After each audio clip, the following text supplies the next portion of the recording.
इन्हनि जे लाइ मूं रब जन्नत ठाहे रखी आहे। वल काज़िमीनल ग़ैज़, उन्हनि जे लाइ जन्नत ठाही अथव। मुत्तकी उहे अथव जेके कावड़ खाई वेंदा आहिनि। गुस्सो अचे, कावड़ अचे, ज़ब्त करे वेंदा, बर्दाश्त करे वेंदा। ताक़त जे हूंदे पंहिंजी कावड़ नाफ़िज़ न कंदा। कावड़ जेॾी महिल ईंदी त कार न पकंदा, खटवत न ॻाल्हाईंदा, वेढ़ांद न कंदा, लड़ाई झगड़ो न कंदा, पर सीने जो सूर सीने में खाई वेंदा।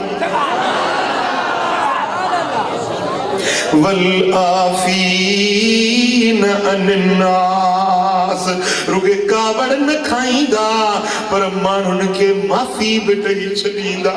हुन ज़्यादती कई, हू ओणो हलियो, हुन बुरो सलूक कयो, पर ही वरी उन जे मथां कावड़ नाफ़िज़ करण जे बजाय उनखे बख़्शे छॾींदा। पर ॻाल्हि इते दंग न थी। जेॾी महिल कावड़ खाधई, बाज़ी बि ॾिनई, पोइ हाणे छा थींदो?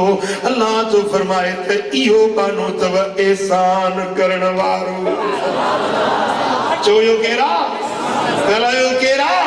एहसान करण वारो आहे, जेको रब जी बख़्शिश ॾे ड्रोड़े, जन्नत ॾे ड्रोड़े ऐं मुत्तकी बणिजी वञे, तंगी आसानी में ख़र्च ख़ैरात करे ऐं कावड़ खाई वञे, माण्हुनि खे माफ़ी ॾेई छॾे।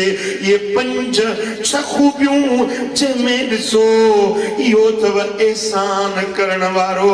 वल्लाह युहिब्बुल मुहसिनीन। इन बाने सां अल्लाह पाण मुहब्बत रखे थो। रब इन सां प्यार कंदो आहे, रब इन खे चाहींदो आहे। इहो अल्लाह जो महबूब ऐं मक़बूल मानो बणिजी वेंदो आहे। इहो ई एहसान करण वारो आहे। पर एहसान जो फ़लसफ़ो समझो।